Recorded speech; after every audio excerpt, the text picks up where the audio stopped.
আচলতে এছঅ'পিটো ওলাব নিশ্চয়, কিন্তু এছঅ'পিটো আচলতে আমি ক'লোৱেই যে এইটো সময়ত পিকনিকৰ সময়ত বনভোজকাৰী দললৈ আমাৰ বিশেষভাৱে অনুৰোধ জনাইছোঁ যে তেওঁলোকে যাতে যিখন যান বাহন লৈ আহে সেই বাহনখনৰ চালকজনক তীক্ষ্ণ দৃষ্টি ৰাখক।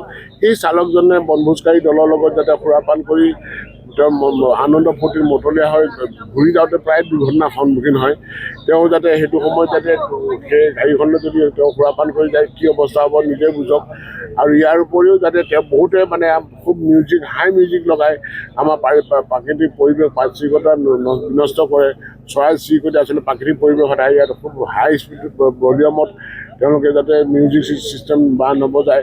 আৰু আমাৰ যিটো অঞ্চলত খাই আজি চন্দ্ৰপুৰতে বহুত মানুহ হাজাৰ পিকনিক বনভোজকাৰী দল আহিব, তেওঁলোকৰ অনুৰোধ যাতে এই অঞ্চলত আমাৰ প্ৰাকৃতিক পৰিৱেশতা ৰক্ষা কৰে আৰু প্লাষ্টিক বা আৱৰ্জনা বা মানুহে বহুতে সুৰাপান কৰি বা পানী বটল পানী খাই ইয়াতে পেলাই থৈ গুচি যাব।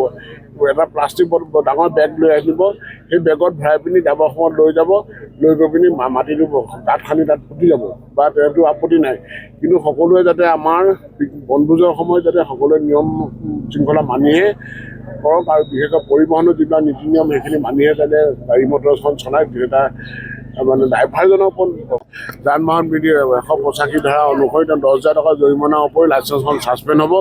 আৰু পৰৱৰ্তী সময়ত তেওঁ যদি অত্যাধিক কৰে তেতিয়াহ'লে বনভোজকাৰী দলটোৰ বিৰুদ্ধেও আমাৰ FIR লজ হ'ব।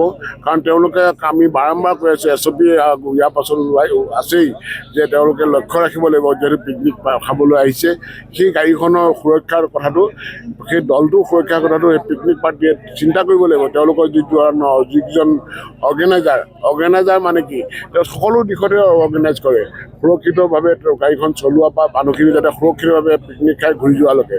এইটো মই সকলোকে অনুৰোধ জনাইছোঁ, বিশেষকৈ অৰ্গেনাইজাৰবিলাকক যাতে সুৰক্ষিত আমাৰ মানে আগন্তুক দিনবিলাক বনভোজৰ দিনবিলাক ভালে যাওক। যাতায়াতৰ কাৰণেই নথি পত্ৰখিনি সঠিক থকাটো অতি জৰুৰী।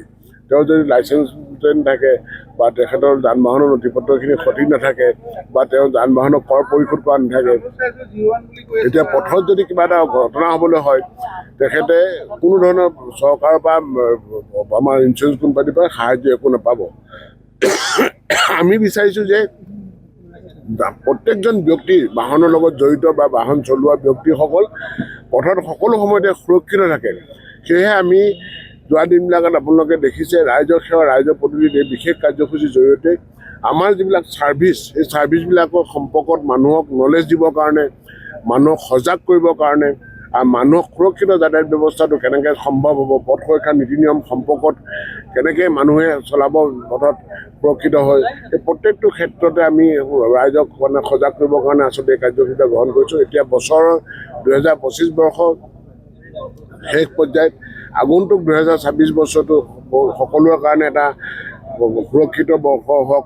আৰু সেয়েহে 25তে মানুহৰ যিমান ঝামেলা কিবা তেওঁলোকৰ নথি পত্ৰ অভিযোগ হওক বা অন্যান্য কাৰিকৰী দিশতে কিবা কৰিব পৰা নাই সকলোখিনি আমি সম্ভৱ কৰি তুলিব বিচাৰিছোঁ।